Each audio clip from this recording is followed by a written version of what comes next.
आज महाराष्ट्राच्या सरकारची 2 वर्ष पूर्ण होत आहेत। त्यानिमित्ताने वेगवेगळ्या वर्तमानपत्रांमध्ये जाहिराती, लेख आणि या सगळ्या विषयात महाराष्ट्रातल्या सगळ्या वर्तमानपत्रांमधून एक वातावरण निर्माण करण्याचा प्रयत्न होतो आहे। मुख्यमंत्री माननीय उद्धव ठाकरेजींची तब्येत लवकर बरी हो, त्यांना आराम पडो अशी सर्वात प्रथम मी त्यांना शुभकामनाएं देतो, शुभेच्छा देतो। परत लवकरच ते कामाला सुद्धा सुरुवात करो अशा पद्धतीच्या सदिच्छाही व्यक्त करतो। 2 वर्ष पूर्ण झाली, याला मी कार्यकाल नाही म्हणणार, तेवढा काळ झाला म्हणूनच्या शुभेच्छा नक्कीच या सरकारला आपण देऊ। सुरुवातीला जे स्पष्ट करू इच्छितो की आमचं काही महाराष्ट्र विकास आघाडीच्या सरकारशी वैर नाही, त्यात असलेल्या पक्षांशी शत्रुत्व तर बिलकुलच नाही आणि केवळ टीकेला टीका, आलोचना करण्यासाठीच्या या पत्रकार परिषदाही नाहीत। आम्ही आजच्या दिवशी मांडतोय त्या महाराष्ट्रातल्या जनतेच्या, महाराष्ट्राच्या वेदना या ठिकाणी मांडतो आणि म्हणून आजचा दिवस खऱ्या अर्थाने वेदनांच्या प्रगटीकरणाचा दिवस आहे। असंख्य वेदना महाराष्ट्राला आणि महाराष्ट्रातील जनतेला गेल्या 2 वर्षापासून भोगाव्या लागत आहेत आणि या सरकारचं त्याकडे लक्ष आहे का, हा प्रश्न सुद्धा उपस्थित होतोय। आणि म्हणून काही पत्रकारांनी मला विचारलं, काही लोक विचारतात की या 2 वर्षाचा महाराष्ट्र विकास आघाडीच्या सरकारचा हेतू, ध्येय, कार्यक्रम आणि वर्णन काय। तर या 2 वर्षाचं वर्णन कमी शब्दात करायचं झालं तर एवढंच करता येऊ शकतं, ते म्हणजे पुत्र, पुत्री आणि पुतण्या,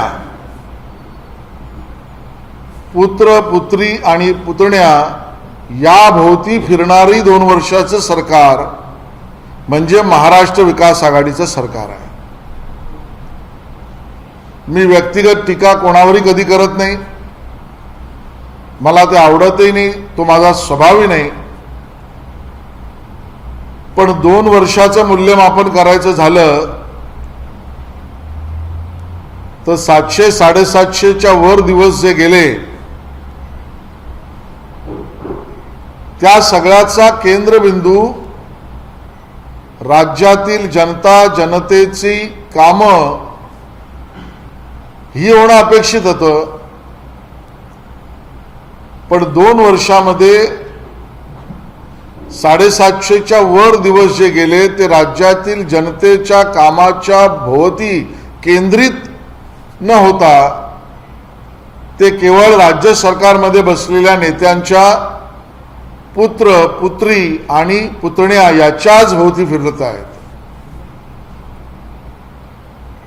आणि म्हणून काही वर्षांपूर्वी जे अति प्रसिद्ध असलेलं नाटक होतं 3 पैशांचा तमाशा, या सरकारच्या 3 पक्षांचा हा 3 पैशांचा तमाशा गेली 2 वर्ष चालू आहे। त्या नाटकामध्ये सत्ता आणि संपत्ती ही मिळवण्यासाठी अमर्याद आणि अमानुष पद्धतीचा वापर आणि त्यातल्या दुःखाभोवतीची सहानुभूती हे त्या 3 पैशाच्या तमाशाचं कथानक होतं। आजच्या महाराष्ट्राची स्थिती तीच आहे। ही तीन नाती, हे तीन पक्ष यांची सत्ताभोवतीचा लोभ, त्यातून संपत्तीचं निर्माण आणि सामान्य महाराष्ट्राला मात्र दुःख आणि सामान्य नागरिकांना सहानुभूती करावी अशा पद्धतीचं चित्र हे आज आहे. म्हणून हे सरकार म्हणजे तीन पैशांचा तमाशा याचं नाटक आहे आणि हे सरकार जनता केंद्रित होण्यापेक्षा पुत्र, पुत्री आणि पुतण्या या भोवती केंद्रित झालेलं आहे. अडचण काहीच नाही. एखाद्याला आपला पुत्र चांगलं काम करावा, मोठा व्हावा असं वाटण्यात अडचण नाही, आमचा विरोधही नाही. तो राजकारणात स्थिरावला पाहिजे, त्याच्या नेतृत्वामध्ये पुढचं यश मिळालं पाहिजे. ही पायाभरणी करायलाही एखाद्याला वाटलं तर त्यात चूक असू शकत नाही. पण मग त्यासाठी महाराष्ट्रात झालेले कार्यक्रम आणि निर्णय काय होते ते जर आपण नीट पाहिले तर महाराष्ट्राची बदनामी यामुळे जास्ती झाली का हाच सवाल निर्माण होतो. आणि मग महाराष्ट्राचा परिचय दुर्दैवाने पुत्रप्रेमापोटी पब, पार्टी, पेग आणि पेंग्विन असा संपूर्ण देशभरात होतो. आणि केवळ टीका म्हणून नाही, मी सुरुवातीलाच म्हटलं वेदना आहेत आमच्या. आणि मग निर्णय प्रक्रिया आपल्याला दिसते की कोविडच्या काळामध्ये किंवा कोविड सराईच्या काळामध्ये ज्या वेळेला उपनगरीय रेल्वे सुरू करा लोक भांडतात, त्यावेळेला सरकार निर्णय करतं पहिला आम्ही पब सुरू करू. मंदिरासाठी लोक आंदोलन करतात, पण सरकारची भूमिका मंदिरालय सुरू करण्याची होते. निर्णय ज्या पद्धतीने होतात त्यामध्ये सरकारी कार्यालय उघडली जात नाहीत, पण रेस्टॉरंटच्या वेळा वाढवल्या जातात. आमचा विरोध सर्वस्वी गोष्टीला असं नाही, पण प्राथमिकतेला जरूर आहे. आणि म्हणून मग महाराष्ट्राची ओळख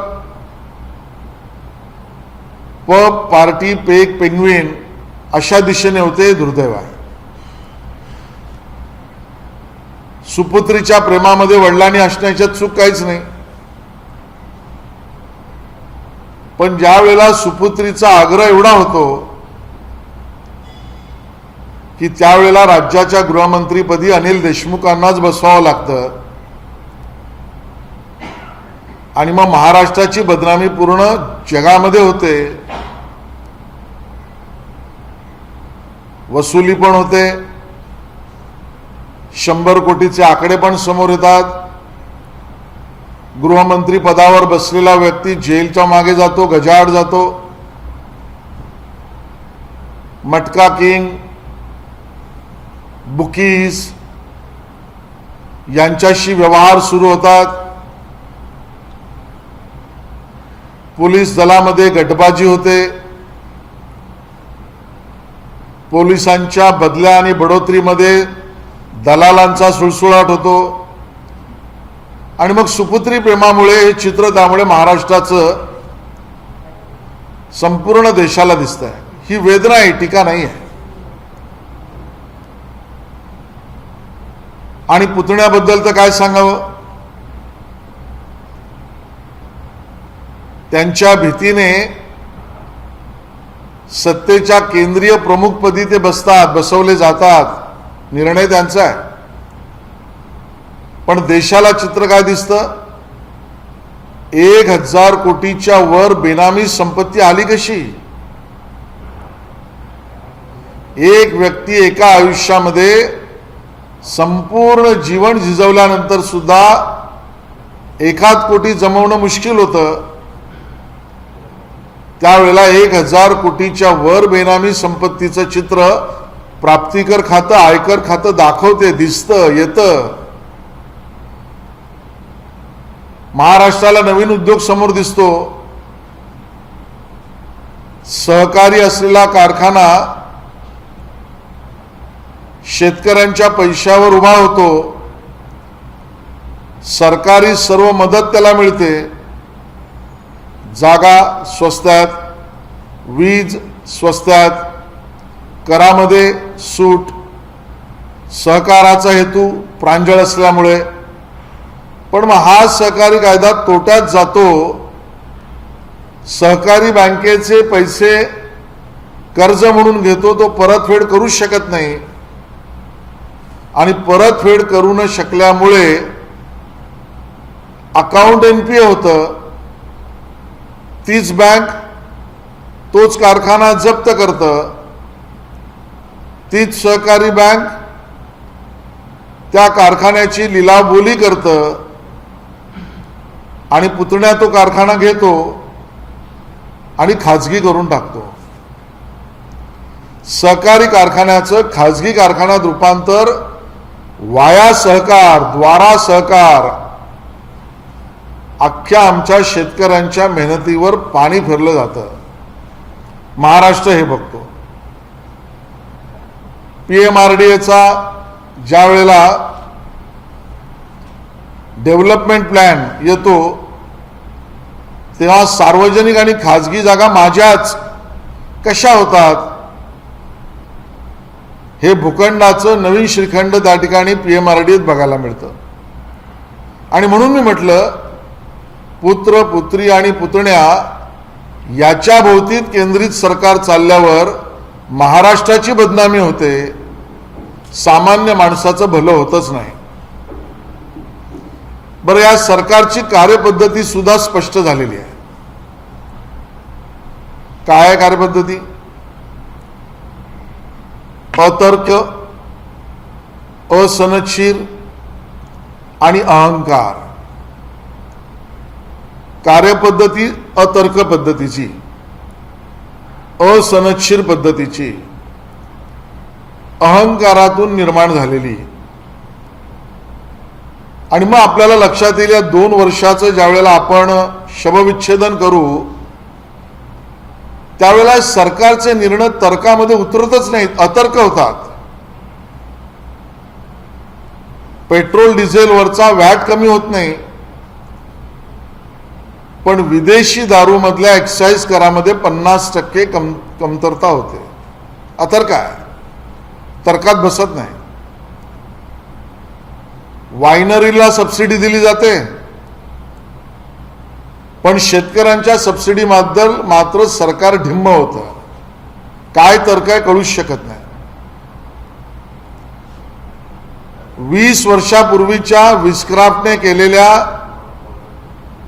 एका कार्यक्रमाचा पैसा दिला जातो,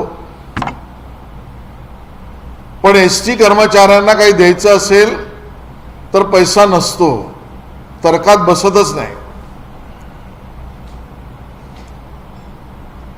रयत शिक्षण संस्थेला विशेष निधी काही 100 करोड, आमचा विरोध नाही, काही करोड, पण रयत शिक्षण संस्थेला काही करोड दिले जातात,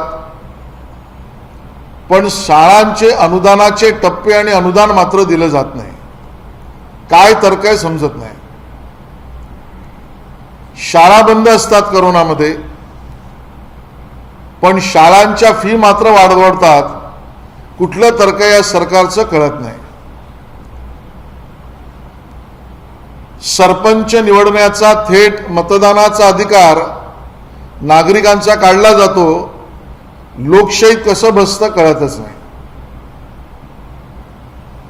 बाजार समित्यांमध्ये ज्यांचा माल विकला जातो त्या शेतकऱ्यांच्या मतदानाचा अधिकार काढला जातो. काय तर्क आहे कळत नाही. म्हणून या सरकारची कार्यपद्धती अतर्क आहे. असनदशीर ते सरकार आहेच, आणि त्यामुळे घेतलेले निर्णय, केलेले कायदे, घेतलेल्या भूमिका या कायद्याच्या चौकटीत बसल्या आहेत असं दिसतच नाही. बहुतांशी निर्णय तर न्यायालयाने झिडकारले, फेटाळले, मागे घ्यायला लावले. आणि म्हणून आम्हाला दिसलं की ज्या वेळेला ग्रामपंचायतीवर प्रशासक नेमायचे होते 16,000 ग्रामपंचायतीवर सरकारने निर्णय घेतला, GR काढला, जवळजवळ स्वपक्षाची लोक बसवावीत. न्यायालयात लोक गेली, न्यायालयाने फटकारलं, निर्णय मागे घ्यायला लागला. असनदशीर मार्गाने पुन्हा अंतिम वर्षातल्या आमच्या विद्यार्थ्यांच्या परीक्षा आले म्हणा, सरकारने निर्णय केला घेणार नाही. विद्यार्थ्यांनी लढा सर्वोच्च न्यायालयापर्यंत दिला, सर्वोच्च न्यायालयाने फटकारलं, चंपी गेली, परीक्षा घ्यायला लागल्या. भारतीय संविधानाअंतर्गत अभिप्रेत असल्याप्रमाणे PMRDAचे सदस्य निवडून जनतेतून गेले पाहिजेत, निवडून आलेले पाहिजेत. थेट नेमणुका करण्याचा निर्णय घेतला सरकारने. लोक न्यायालयात गेली, फटका पडला, सरकारला निवडणूक घ्यायला लागली.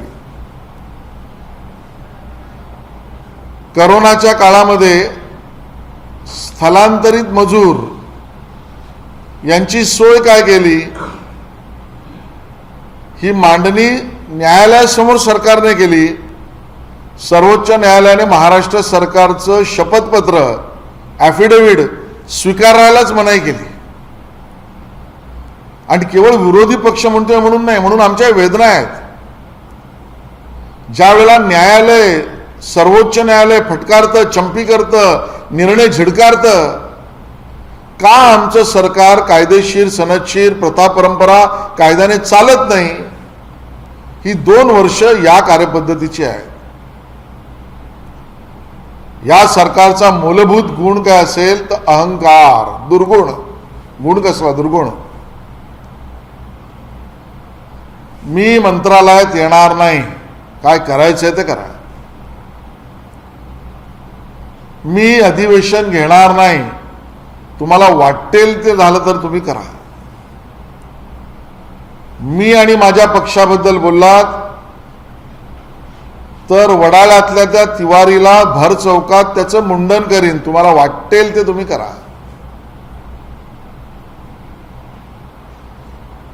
एखादं कार्टून माझ्या विरोधात सर्क्युलेट केलं तर त्या शर्माचा आम्ही डोळा फोडू, तुमचं काही बिलकुल ऐकणार नाही. माझ्याबद्दल बोललात, तुम्ही केंद्रीय मंत्री असलात तरी तुम्हाला मुसक्या मारून अटक करीन, मुलाहिजा मी ठेवणार नाही. माझा उल्लेख नीट नाही केलात, सुप्रीम कोर्टाने बंद केलेली अन्वय नाईकची केस खोलीन आणि एका संपादकाला घरातनं अटक करीन, तुमची मला पर्वा नाही. आणि त्यामुळे अहंकार, अहंकार आणि अहंकार ही तिसरी आणि महत्वाची दुर्दैवाने कार्यपद्धती या सरकारची आहे. म्हणून या सरकारची कार्यपद्धती अतर्क, असनदशीर आणि अहंकारावर असलेली आहे. आणि म्हणून महाराष्ट्र वेदनेमध्ये आहे. आमचा शेतकरी सत्तेवर येण्यापूर्वी, सत्ता येण्यापूर्वी पक्षाचे प्रमुख म्हणून अतिवृष्टीमध्ये मी 50,000 हेक्टरी ही मागणी करताना आम्ही पाहिलं त्यांना. ते सत्तेत आल्यावर आता जी काही अतिवृष्टी महाराष्ट्रात काही भागात झाली त्यांना दर हेक्टरी 10,000 रुपये घोषित केले. मिळाली तर नाहीच, घोषितच 10,000 आहे. शेतकऱ्याच्या वेदना आहेत. ऊस उत्पादक शेतकरी काय जावई शोध या सरकारमध्ये बसलेल्या नेत्यांनी लावला. FRP साठी आंदोलन होत होती, आता सांगितलं FRP सुद्धा 3 हप्त्यामध्ये द्या.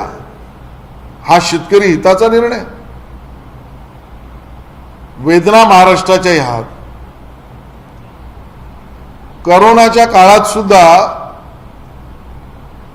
व्यवसाय बंद पडले, त्यावेळेला महाराष्ट्राच्या आणि देशाच्या अर्थव्यवस्थेला सगळ्यात जास्त चालना कोणी दिली असेल? आमच्या शेतकऱ्यांनी.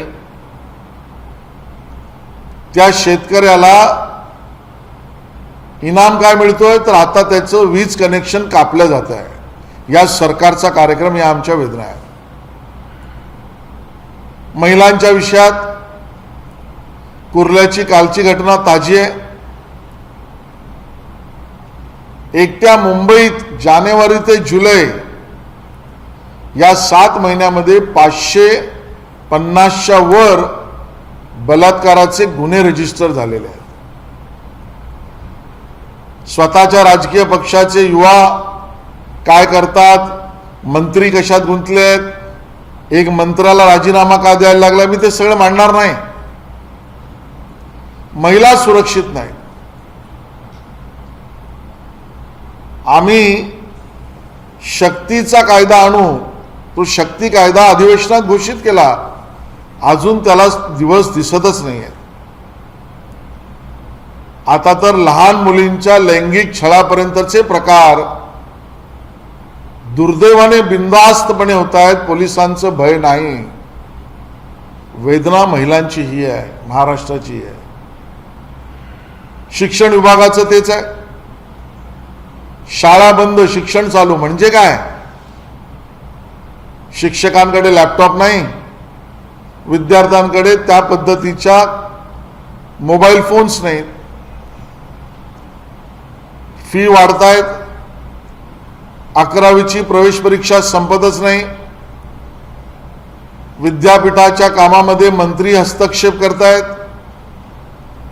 विद्यापीठाच्या मोकळ्या जागा आता जणू काही आपल्याच आहेत अशा पद्धतीने कधीच झालं नाही असं सरकार जागा वाटप करत आहे। वेदना शिक्षण विभागाची ही आहे, पुरोगामी महाराष्ट्राची ही आहे। मराठा समाजाला मिळालेलं आरक्षण मुंबई उच्च न्यायालय ते सर्वोच्च न्यायालय फडणवीसांच्या सरकारने संरक्षित केलं, सरकार बदललं। आमच्या मराठा समाजाचं आरक्षण शिक्षणातलं आणि नोकऱ्यातलं सरकार टिकवू शकलं नाही। त्या पुढे काय भूमिका नाही। वेदना महाराष्ट्राची ही आहे। ओबीसी आमच्या समाजाचं राजकीय आरक्षण 2019 पूर्वी टिकतं, 19 नंतर सरकार ते टिकवू शकत नाही। इच्छाशक्तीचा अभाव किंबहुना ओबीसी समाजाविरुद्धचं षडयंत्र, वेदना ही या ठिकाणची आहे। दलित समाज असेल, अनुसूचित जाती जमातीच्या योजना असतील, पोचत नाही। आदिवासींचा तांदूळ बाहेर विकला जातो, कुपोषणाचे प्रकार आम्ही पाहतो, वेदना इथे आहे। रोजगार निर्मितीच्या कामात तरी गती असेल तर औरंगाबाद मधले व्यापारी आणि उद्योजक धमक्या येत आहेत म्हणून पोलीस स्टेशनला जात आहेत। उद्योजक व्यापाऱ्यांनाही संरक्षण नाही आणि म्हणून हे सरकार असंवेदनशीलरित्या 2 वर्ष पूर्ण करत आहे। जनहिताला केंद्रबिंदू करण्याऐवजी पुत्र पुत्री आणि पुतण्या केंद्रित झालंय। या सरकारची 2 वर्ष म्हणजे 3 पैशांचा तमाशा आहे आणि या सरकारची कार्यपद्धती म्हणजे अतर्क, असनदशीर आणि अहंकारातून निर्माण झाली आहे। एवढंच या ठिकाणी आम्ही सांगू इच्छितो।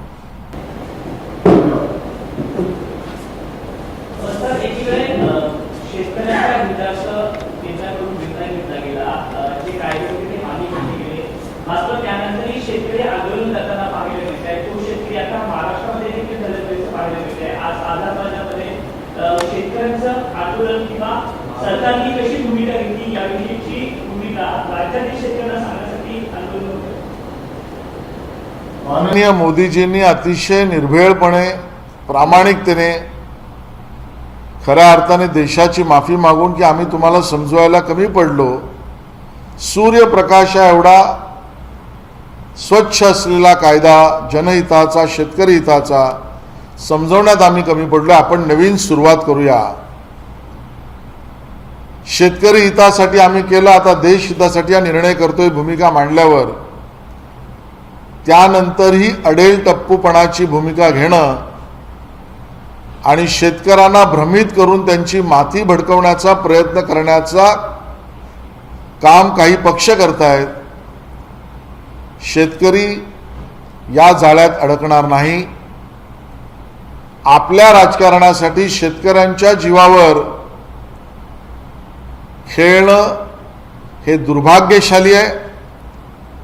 मला वाटतं हा राजकीय भाग आहे, यापेक्षा दुसरं काही नाही. तर आपण जर बघितलं तर संजय राऊतांनी आज सामनानं अशा प्रकारे टीका केली आहे. त्यानंतर त्यांच्या सरकारचं एकूण कार्यपद्धतीबद्दल बोलण्यापेक्षा संजय राऊत यांनी विरोधकांमध्ये जास्त सूट बोललेले आहेत आणि विरोधक सतत म्हणत होते आम्ही सरकार पाडू, मात्र 2 वर्ष जरा सरकार आलं. म्हणून मी सुरुवातीलाच म्हटलं की आमची वेदनाच आहे. हे सरकार मूलभूत विषयांना बगल देत आहे. सगळ्या महत्त्वाच्या विषयात जनता केंद्रित निर्णय घेणं किंवा ते जनतेपर्यंत पोहोचवणं हे आपलं कामच नाही. रोज वायफळ अटकळ भटकळ बोलणं, लिहिणं आणि त्यामधून त्यांचा असा समज आहे की जनता भ्रमित होईल, हेच कार्यक्रम ते करू पाहतायत. सामन्याचा लेख हा त्याचा प्रत्यय आहे. नवीन नियमावली आली आहे, त्याच्यामध्ये टॅक्सी असेल किंवा रिक्षा असेल, यातून 2 डोस झाले असेल त्यांना प्रवास करायला परवानगी आहे. आणि जर तसं नाही केलं तर रिक्षावाला आणि टॅक्सीवाला त्यांच्यावर देखील दंड लावणार आहे. जर रिक्षावाला टॅक्सीमध्ये जर प्रवाशांनी मास्क नाही लावला तरी देखील रिक्षा आणि टॅक्सीवाल्यांवर देखील दंड असणार आहे. असे नवीन नियम आहेत. नवीन व्हेरियंटची काळजी करणं हे स्वाभाविक आहे, केलंच पाहिजे. जनतेने राज्याच्या आणि केंद्रांच्या विनंतीला नियमांना मदत केलीच पाहिजे. अटी आणि निर्णय सर्व सहभागितेचे असावे. ते थेट जाचक करण्या अगोदर सहभागितेवर सुद्धा भर द्यावा, अशी आमच्या सरकारला विनंती आहे.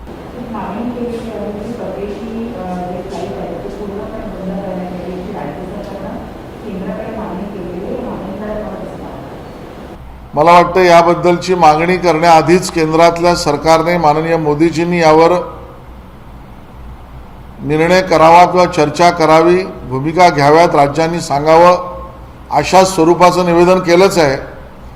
आणि त्यामुळे राज्याने जर ही मागणी केली असेल त्यावर उचित निर्णय केंद्र कायद्याअंतर्गत करेल असं माझं मत आहे. क्रूज ड्रग्ज प्रकरणात राष्ट्रीय आरोग्य अभियान होत असताना नवाब मलिक यांनी कुठेतरी केंद्रीय यंत्रणांचा वापर करून आपल्यावरती बाहेर ठेवली जाते, आम्हाला अडकवण्याचा प्रयत्न देखील भविष्यात होऊ शकतो, अशी भीती व्यक्त केली गेली. ही भीती त्यांना का वाटते? त्यांना भीती का वाटते मला माहीत नाही. त्यांनी घाबरण्याचं कारण नाही. त्यांनी चूक केली नसेल तर उजाळ माताने फिरावं. त्यांच्याकडून पाप घडलं नसेल तर पाठलाग कोण करतं याची चिंता करू नये.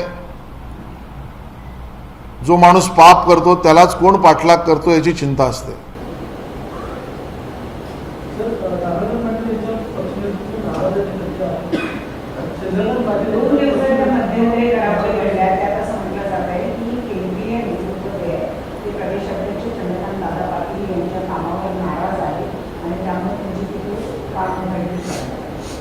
ही टेबल न्यूज आहे, अजून काहीच नाही.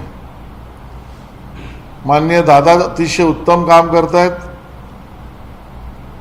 केंद्राने त्याबद्दल अशा पद्धतीची कुठली भूमिका घेण्याचा प्रश्नच येत नाही. आणि म्हणून काहीतरी बातमी पेरून आपलं अपयश लपण्यासाठी विरोधकांनी केलेली ही खोडसाळ बातमी असं माझं मत आहे. चर्चाही नाही. धन्यवाद. एबीपी माझा, उघडा डोळे बघा नीट.